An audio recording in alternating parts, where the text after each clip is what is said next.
은 아히도벨과 후세의 계략과 압살롬이라는 제목으로 은혜를 나누겠습니다.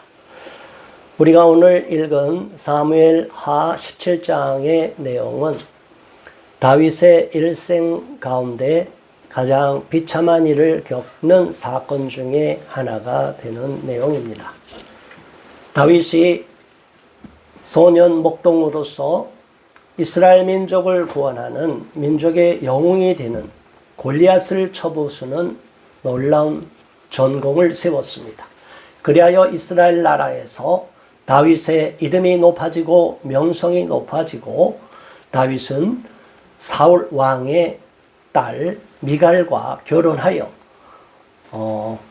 공주와 결혼하는 아주 특별한 은혜를 입었고, 또 전쟁에 나가서 계속 승리를 하여 사울왕의 총애를 받았지만 악신이 사울왕에게 들어감으로 말미암아 계속적으로 이 다윗은 사울왕의 칼날에 죽임을 당할 수밖에 없는 위험에 계속 처하게 됩니다. 그 오랜 세월을 쫓겨다니다가 결국엔 다윗이 왕으로서 정식으로 사울왕이 죽고 다윗이 헤브론에서 7년 반의 세월을 두 지파의 왕으로 세움받다가 마지막에는 이스라엘 나라 전체의 왕으로 즉위를 하게 됩니다. 자, 그렇게 왕으로 즉위를 됐음에도 불구하고 다윗이 승승장구를 하는 가운데 다윗은 밧세바 사건을 통하여 우리아의 아내를 취하고 우리아를 죽이고 밧세바를 탐하는 사건을 인하여 급속하게 다윗의 리더십이 손상을 받게 됩니다. 그 와중에 다윗 가문에 비참한 일이 벌어지게 되는 것입니다. 신명기 17장에 보면 왕이 어떻게 돼야 되는 규례를 정한 것이 있어요. 동족에게서 왕을 정하되 왕이 금지명령 3가지를 말하고 있습니다.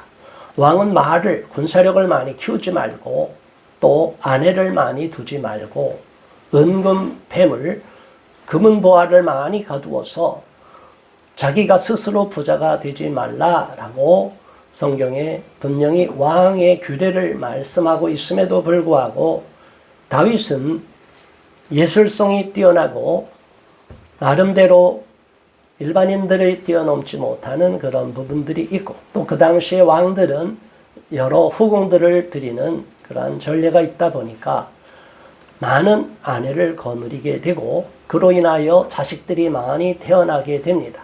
그 많이 태어난 자식들 간에 피비린내 나는 너무 근친상간이 이루어지고 살인사건이 이루어지고, 그리하여 이러한 불씨가 계속 다윗 왕가 속에 남게 된 것입니다.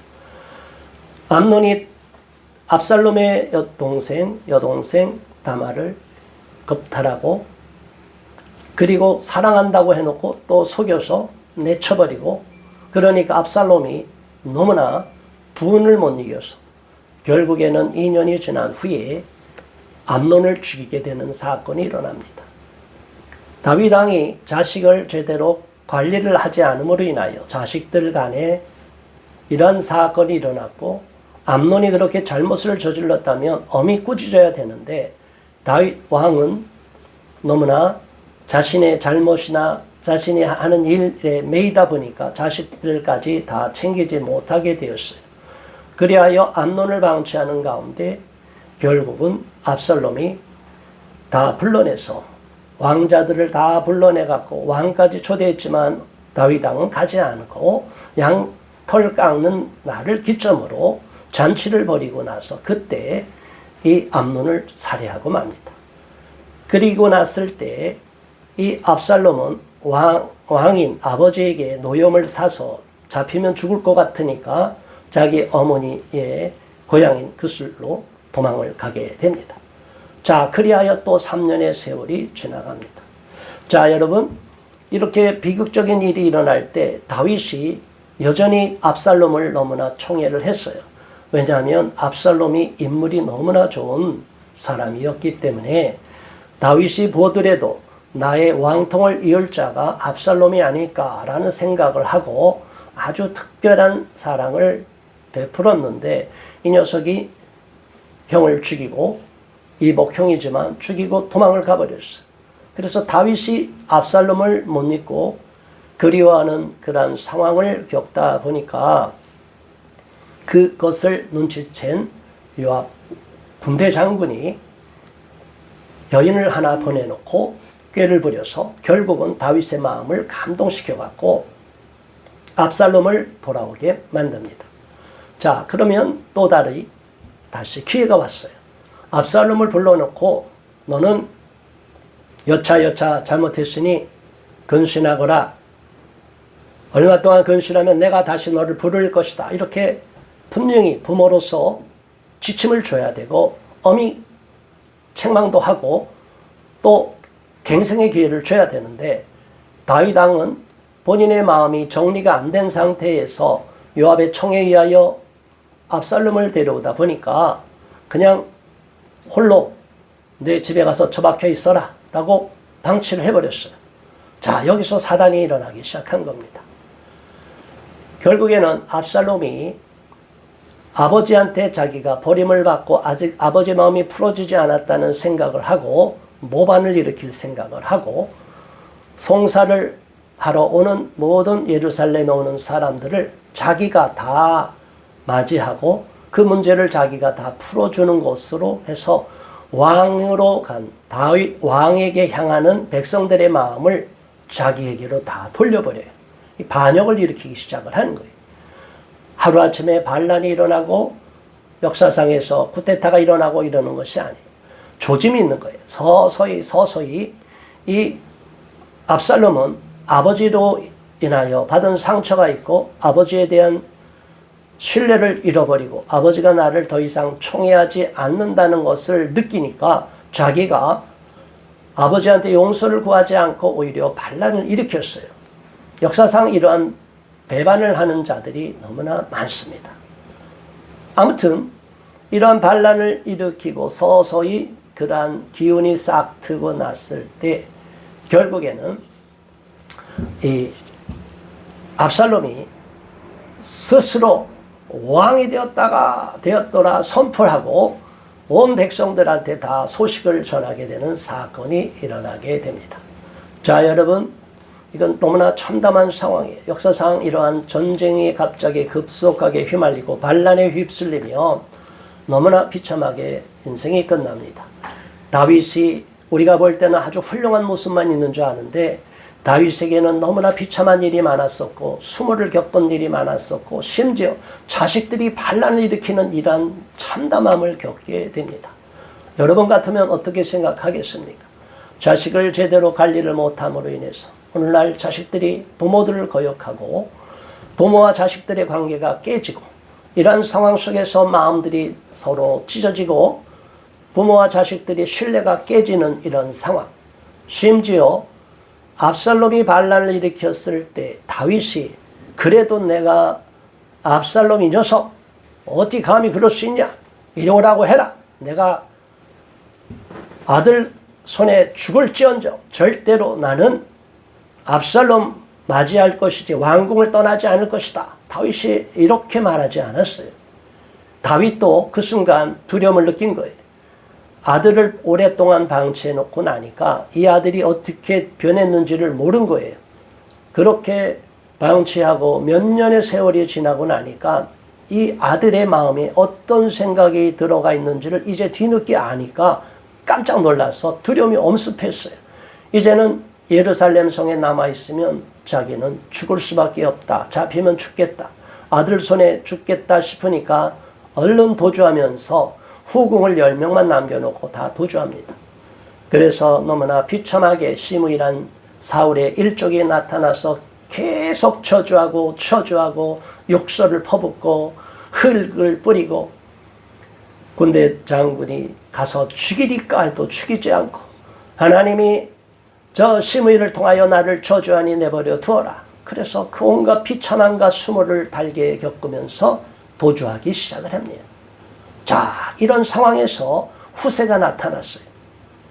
이 압살롬을 왕자를 아주 옆에서 책략가로서 갑자기 반역을 일으킬 때 이 압살롬이 불러온 자가 아히도벨이라는 자인데 대단한 책략가로 알려져 있어요.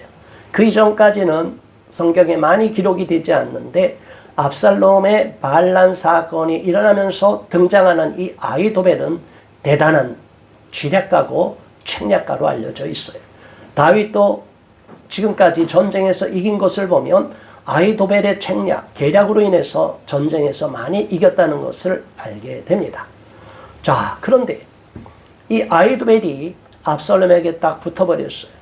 다윗은 이제 죽을 목숨에 처하게 된 겁니다. 아히도벨이란 자가 너무나 탁월한 전략을 세우고 계략을 꾸미는 자이기 때문에 그 수중에 들어가면 자기는 꼼짝없이 당할 수밖에 없겠다.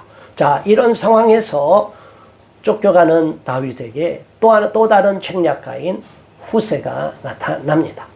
자, 후세는 여전히 다윗 왕을 충성스럽게 따르려고 했고 다윗 왕에게 계속 같이 가자고 했는데 다윗은 그 절박한 상황에서 자칫하면 자기가 압살롬에게 추격을 당하여 죽을 수도 있겠다는 두려움이 있고 그 순간 또한 계략을 세워서 나를 쫓아오느니 차라리 가서 예루살렘에 가서 압살롬에게 투항하고 그가 그 새로운 왕이 된 것을 축하하고 그의 신임을 얻고 오히려 악한 도모가 있다면 그 도모를 무력화시키는 일을 하도록 특명을 내립니다.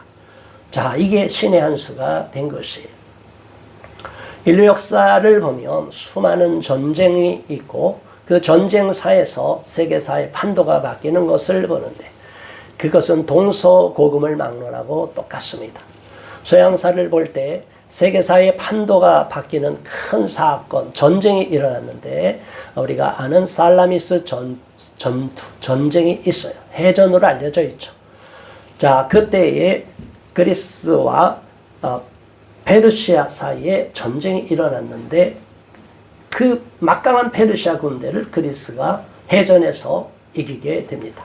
그 이후로 또 가우가멜라 전투라고 해서 이 마게도니아 왕 알렉산더가 페르시아와 맞붙어서 또 이기는 전쟁, BC 331년에 일어났습니다. 그 이후로 또 역사가 많이 흘러서 보면 나폴레옹이 세계를 정복하고 유럽을 정복했을 때 한번 엘바섬으로 쫓겨갔다 다시 돌아와서 다시 한번 유럽을 제패하려고 할 때 마지막 전쟁이 일어났는데 그 유명한 워털루 전쟁, 그 전투가 1815년에 일어나서 결국은 나폴레옹은 끝까지 유배를 당하고 일생을 마치게 됩니다. 우리가 2차 세계대전이 1914년부터 일어났기 때문에 1939년도부터 쭉 일어났지만 39년부터 45년이죠. 1차 세계대전 14년부터 18년. 자, 이 2차 세계대전 때 이 독일군이 막강한 힘을 갖고 러시아를 그 당시에 소련을 공격하고 들어갑니다. 자, 공격하고 들어갔을 때 결국은 스탈린그라드에서 막강한 그 소련 군대가 옥새 작전을 펴서 끝까지 전투를 이겨내서 독일군이 완전히 괴멸당하는 상황이 벌어져서 독일의 군사력이 급속히 소멸하게 돼요. 자, 우리는 여러 가지 또 태평양 전쟁에서 일본군의 기세를 꺾은 미드웨이 해전이라는 것도 기억을 하고 있습니다. 성경에서 보면 우리가 전투로 유명한 것은 잘 아는 여리고 전투가 있어요.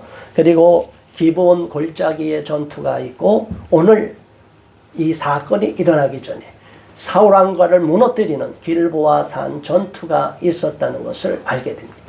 그리고 나서 다윗의 왕가가 이루어지고 새롭게 출범할 줄 알았는데 그 아들 이스보셋이 계속 또 왕위를 이어서 다윗은 여전히 헤브론에서 고통을 많이 겪게 된 사건이 있었어요. 그런 어려운 역경을 다 딛고 일어나서 수많은 전쟁 가운데 우리나라에서도 과거 역사를 보면 수많은 전쟁이 있어요. 그 어마어마한 전쟁에서 아직도 유명한 이순신 장군이 있지 않습니까? 자, 이런 역사의 주인공들이 등장하기까지 그 상황의 배경은 처참한 전쟁의 참화로 짓밟히는 상황이에요. 다윗은 이렇게 너무나 참담한 상황에서 압살롬의 군대에게 쫓겨서 바로 몰살을 당할 위험에 처해 있는 상황이에요. 자, 이럴 때 책략가, 계략가인 아히도벨이 압살롬에게 제안을 하는 내용이 17장부터 시작이 됩니다. 자, 오늘 17장 1절, 2절 말씀 한번 봉독합니다. 아히도벨이 또 압살롬에게 이르되 이제 내가 사람 12,000명을 택하게 하소서. 오늘 밤에 내가 일어나서 다윗의 뒤를 추격하여 그가 고온하고 힘이 빠졌을 때에 기습하여 그를 무섭게 하면 그와 함께 있는 모든 백성이 도망하리니 내가 다윗 왕만 쳐 죽이고 3절 모든 백성이 당신께 돌아오게 하리니 모든 사람이 돌아오기는 왕이 찾는 이 사람에게 달렸습니다. 그리하면 모든 백성이 평안하리이다 하니 아히도벨은 상황 판단, 전세 판단을 너무 정확하게 한 거예요.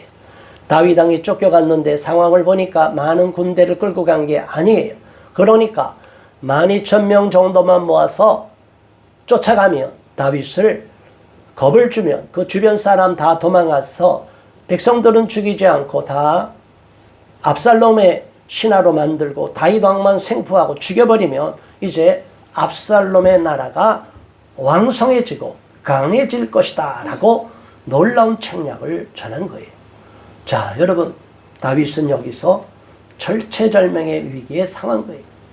이런 위기 상황에서 역사의 판도가 이리 가느냐 저리 가느냐, 이쪽이냐 저쪽이냐, 반란군이 이기냐 아니면 그것을 지키는 군대가 이기느냐, 여기서 항상 갈림길에 서는데 다윗 왕은 허겁지겁 쫓겨가는 비참한 상황에서 군대도 얼마 몰고 가지 못하는 상황에서 12,000명이 급속하게 쫓아오면 다윗은 생포되고 처참하게 죽을 수밖에 없는 상황이에요.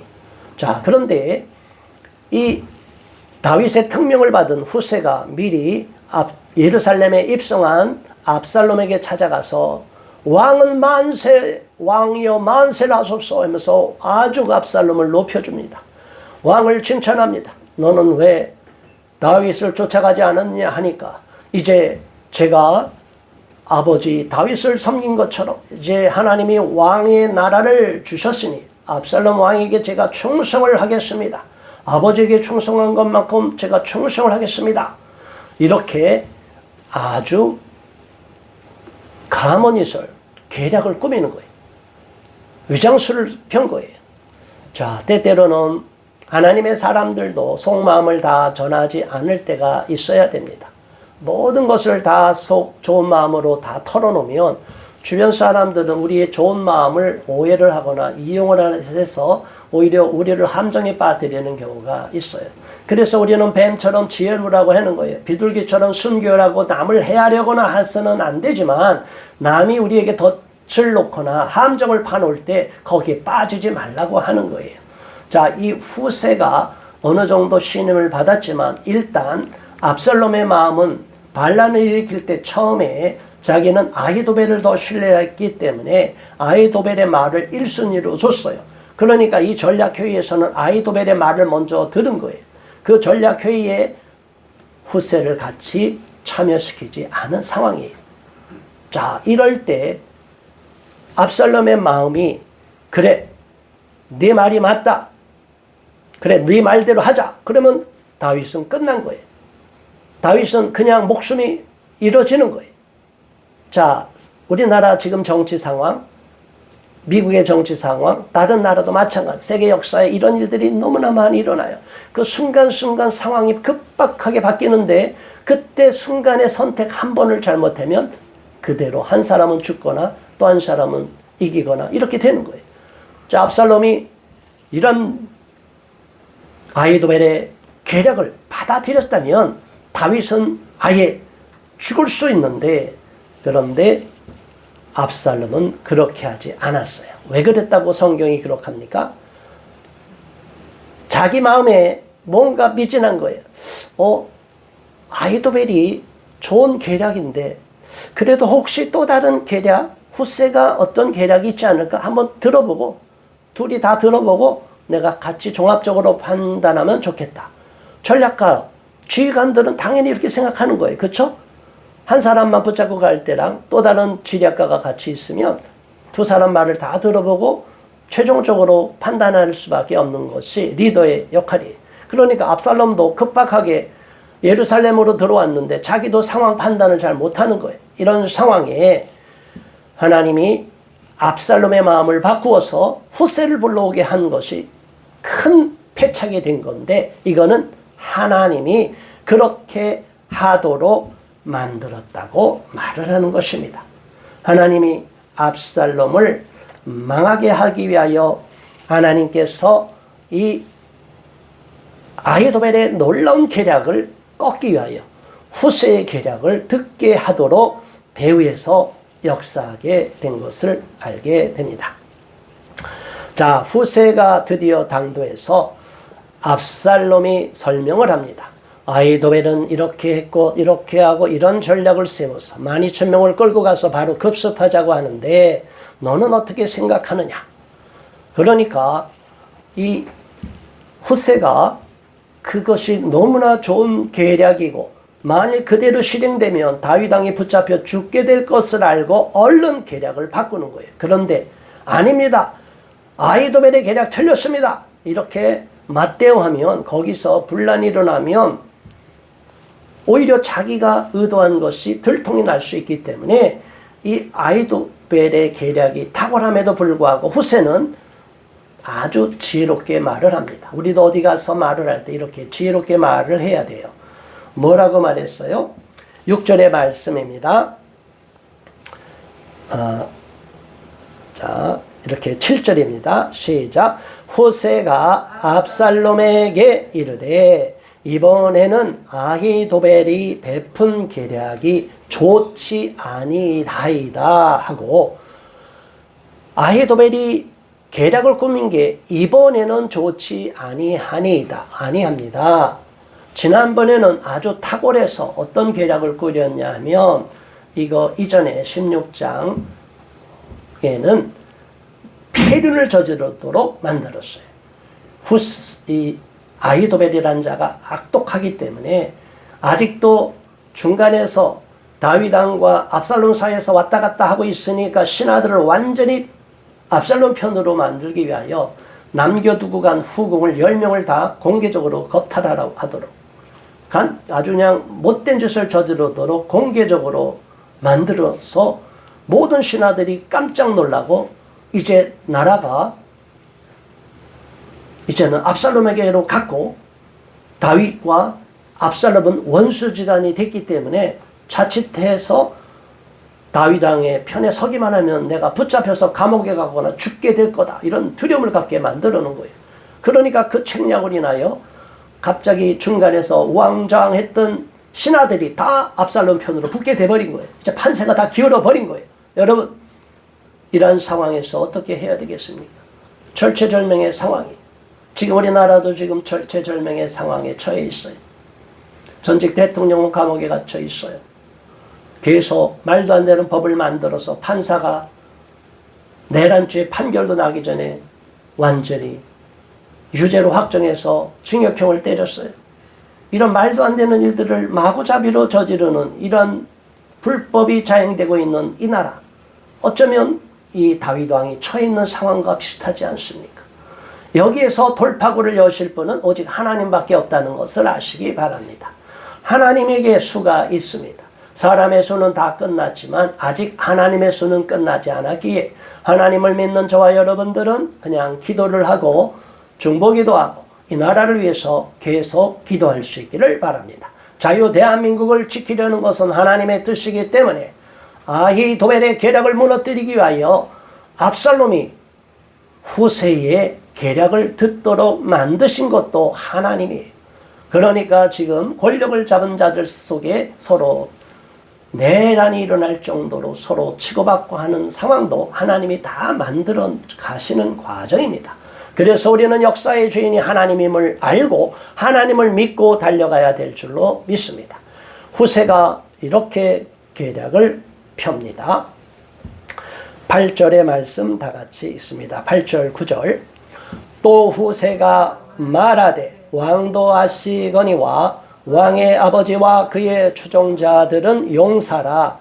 그들은 들에 있는 곰이 새끼를 빼앗긴 것 같이 격분하였고 왕에 붙이는 전쟁에 익숙한 사람인즉 백성과 함께 자지 아니하고 지금 그가 어느 굴에나 어느 곳에 숨어 있으리니 혹 무리 중에 몇이 먼저 엎드러지면 그 소문을 듣는 자가 말하기를 압살롬을 따르는 자 가운데에서 패함을 당하였다 할지라. 자, 아주 기가 막힌 수를 펴니다. 압살롬은 아히도벨의 말을 듣고 그래 가서 잡아올까 하면서도 조금 찜찜했는데 이 후세가 말을 한 것은 몇 명이 가서 잡으러 갔다가 다윗은 용맹스럽고 또 다윗은 전쟁에 능한 사람이잖아요. 그 밑에 군사들도 싸움을 잘하는 군인들이 있어요. 그리고 다윗은 굴 속으로 숨는 것을 잘했어요. 그래서 굴에 숨어서 급습하여 쫓아가던 군대 12,000명이 아니라 그 중에 몇 명만이라도 죽게 되면 사기가 꺾이고 오히려 다윗 군대가 압살롬의 군대를 부쉈다 소문이 나면 큰일 납니다. 전세가 역전이 됩니다. 그렇게 위험한 수를 쓰지 말고 아예 모든 지파를 다 불러 모아서 대군을 모아서 완전히 그 다윗의 주변을 싸그리 다 포위를 해버리면 생포도 쉽고 몰살을 시킬 수 있습니다. 자, 여러분, 이런 놀라운 수를 말하니까 압살롬의 마음이 어떻겠어요? 처음에는 사람들, 듣는 사람들, 또 압살롬 왕도 새로 반역을 일으킨 이 압살롬도 처음에는 아히도벨의 계략이 너무 탁월하다고 확신을 얻었는데 갑자기 후세가 이런 계략을 펴니까 이게 더 좋은 것 같은 거예요. 그렇지, 내가 이스라엘 나라 전체의 왕이지, 왕에 대해서 대군을 끌어와야지, 이런 마음으로 갑자기 자기 마음이 확 바뀌어버린 거예요. 그리고 사람들도 그게 더 안전할 것이다. 자칫해서 12,000명이 갔다가 조금이라도 사람이 다쳐서 소문이 나쁘게 나면 여전히 다윗이 용맹하니까 사람들이, 백성들이 다윗 편으로 다 붙어버리면 우리는 반란의 무리에 속하니까 다 죽어버리겠다. 두려움이 오니까 안전한 수, 가장 안전한 방책으로 가자. 전략을 바꾸게 되는 거예요. 자, 이게 하나님이 놀랍게 이루시는 역사입니다. 우리 인간이 볼 때는 지금 급박하게 돌아가는 정치 상황, 세계사의 흐름이 우리는 그 한순간순간을 보고 걱정도 되고 염려도 되고 불안하기도 하고 우리 생각에는 이게 더 나을 것 같아, 이게 맞냐 저거 맞냐, 유튜브에서 수많은 사람들이 떠들지만 주장을 하지만 궁극적으로는 이 나라를 지키실 분은 하나님이시고 이 나라를 어떻게 위기에서 벗어나게 하실 분도 하나님이시고 그 모든 책략은 하나님의 손에 달려있음을 믿으시고 하나님께 기도하는 저와 여러분 되시기를 주님의 이름으로 축원합니다. 하나님을 믿는 자들은 끝까지 하나님을 믿고 신뢰해야 되는 것이에요. 조금만 믿고 따르다가 이제는 내 판단으로 가다가 아니야 포기하고서도 안 되고 끝까지 자기 생각 고집을 피워서 내 말이 맞아라고 주장해서도 안 되는 것입니다. 자, 그래서 그 뒤로 이어지는 내용은 이 소식을 얼른 다윗에게 알리고 다윗이 빨리 요단강을 건너서 도망을 하라고 알려줘야 되는 거예요. 자칫해서 강을 건너지 않아서 그냥 거기서 머물다가 그대로 뒤 추격군이 쫓아가서 잡혀버리면 다윗은 끝나는 거기 때문에 이런 절호의 기회를 얻고 있을 때 그래도 정탐이 가서 다윗 왕이 거기 있는 것을 알리면 다시 군대가 갈 수 있기 때문에 이 소식을 급박하게 사람을 통해서 전하게 됩니다. 그 중간에 그것을 전했던 사람들이 발각이 돼서 쫓겨가다가 우물 속에 숨었다가 살아나는 그 위기의 상황도 있게 되는 것입니다. 자, 그래서 결국은 이 놀라운 소식이 다윗에게까지 전해지고 다윗은 끊임없이 도주하는 마음을 갖고 있다가 그래도 너무 지쳐갖고 하룻밤은 더 묵고 견디고 그 다음에 힘이 붙였으니까 강을 건너야겠다 생각했는데 그렇지 않았어요. 그 소식을 듣자 다윗도 깜짝 놀라서 22절의 말씀 다 같이 봉독합니다. 다윗이 일어나 모든 백성과 함께 요단을 건널세 새벽까지 한 사람도 요단을 건너지 못한 자가 없었더라. 그래서 다윗과 따르던 신하들 그 후궁들이 자녀들이 다 요단강을 건너 안전한 자리로 도주하게 됩니다. 자, 그런데 여기에서 아히도벨이라는 자의 특징이 나타납니다. 아히도벨은 밧세바의 할아버지라고 이렇게 알려져 있어요. 이 아히도벨이라는 사람이 나이가 굉장히 많은 사람이고 자신의 책략을 대단히 믿고 또 대단하게 자기를 자부심을 가진 사람이겠죠. 자존심도 셌고 자기의 책략이 무너지면 자존감의 상처를 받고 화가 날 수 있고 자기를 견뎌낼 수가 없는 거예요. 우리가 예수님을 팔아넘긴 은 30에 팔아넘긴 가룟 유다도 똑같습니다. 가룟 유다가 그 은 30 돈 얼마 안 돼요. 예수님 팔아넘기는데 금 300, 금 3천에도 모자라는 돈이죠.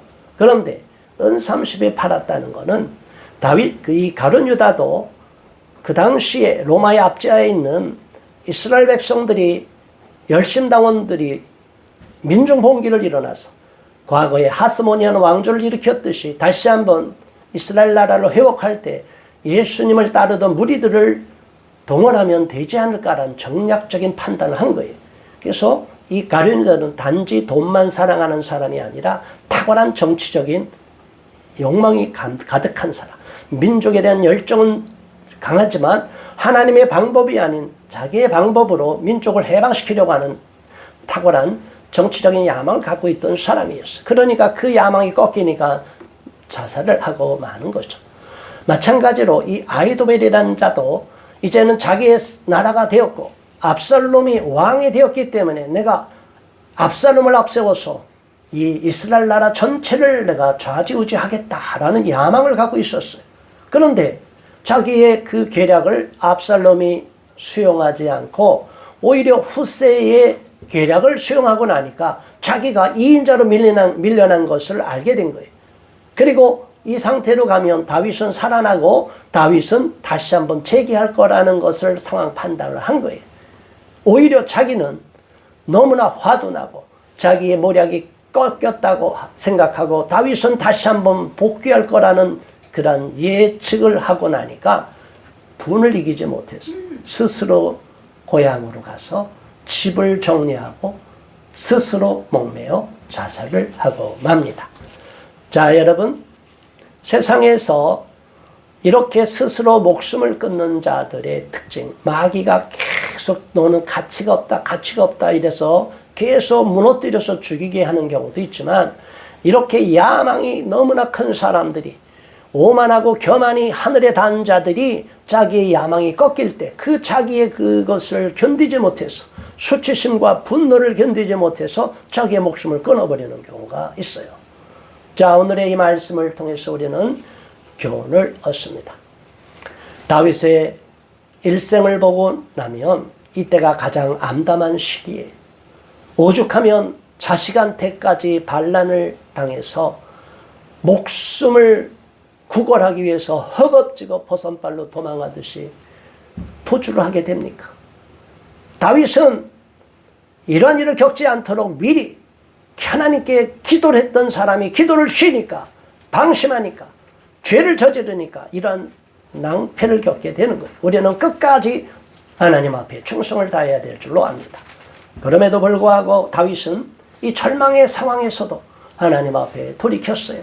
그 시므이가 계속 저주하고 그 왕이 이제는 끝났다고 싶으니까 완전히 다윗을 조롱하고 저주해버렸어요. 여러분 그 소리를 들을 때 얼마나 비통합니까? 그런데 그때 다윗은 뉘우쳤어요. 회개했어요. 내버려 두어라. 하나님이 나를 저주하는 거니 내버려 두어라. 시므이가 저주하는 거 내버려 두어라. 그래서 나중에 왕위가 복귀될 때도 시므이를 다윗이 죽이지 않습니다. 살려달라고 하니까 살려줘요. 나중에 그 아들 때에는 죽임을 당하지만, 자 여러분, 우리는 끝까지 하나님을 믿고 따르는 다윗처럼 절망의 상황, 처참한 상황, 위기의 상황에서도 하나님께 무릎 꿇고 기도해야 될 줄로 믿습니다. 그리하여 다시 한번 회복의 기회를, 반전의 기회를 얻을 수 있기를 바랍니다. 우리 인생 가운데 이런 어려움이 다가올 때 우리는 끝났다고 생각할 수도 있는데, 하나님은 아직 끝났다고 말을 하지 않았고 하나님은 여전히 침묵하고 계시면 우리는 포기해서는 안 된다는 것입니다. 이렇게 아히도벨과 같이 악을 도모하고 반란을 사주하고 압살롬의 편이 되어서 다윗 왕을 죽이려고 했던 이 배반자들, 반드시 하나님이 그 죄값을 봉하게 만들 겁니다. 그 죄값을 자기 머리로 돌아가게 만들 것이에요. 스스로 목숨을 끊든 다른 사람의 칼날에 죽게 되든 반드시 반역을 일으킨 자들은 하나님이 심판하시고 공의롭게 심판하시는 것이 역사의 주인 되신 하나님의 뜻임을 믿고 우리는 더욱더 하나님께로 달려가야 될 줄로 믿습니다. 우리 모두 그러한 믿음의 사람이 될 수 있게 해달라고 이 시간 잠시 합심하여 기도하겠습니다. 할렐루야. 하나님 아버지 감사합니다. 오늘 사무엘하 17장의 말씀을 통하여 우리가 다시 한번 큰 도전과 깨달음을 얻게 됩니다. 하나님, 인간의 역사 가운데, 인류 역사 가운데 수많은 전쟁이 있었고 그로 인하여 세계사의 판도가 바뀌어간 것을 봅니다. 동서고금을 막론하고 이러한 역사적인 분기점은 반드시 있었습니다. 그런데 그 과정을 보면 이렇게 우리가 상상하지 못하는 변수가 많았고 그 변수 속에서도 역사의 주인 되신 하나님이 인도하시는 대로 세계사의 판도가 바뀌어간 것을 보게 됩니다.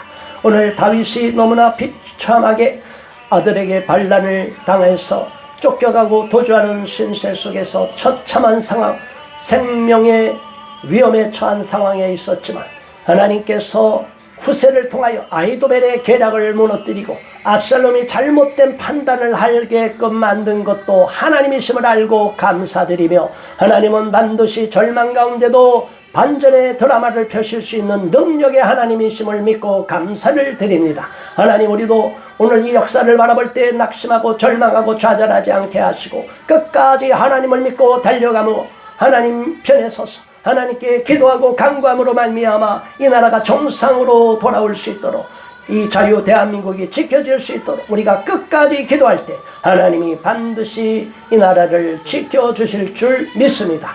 그 믿음을 잃지 않는 우리 모두가 되게 하여 주시옵소서. 예수 그리스도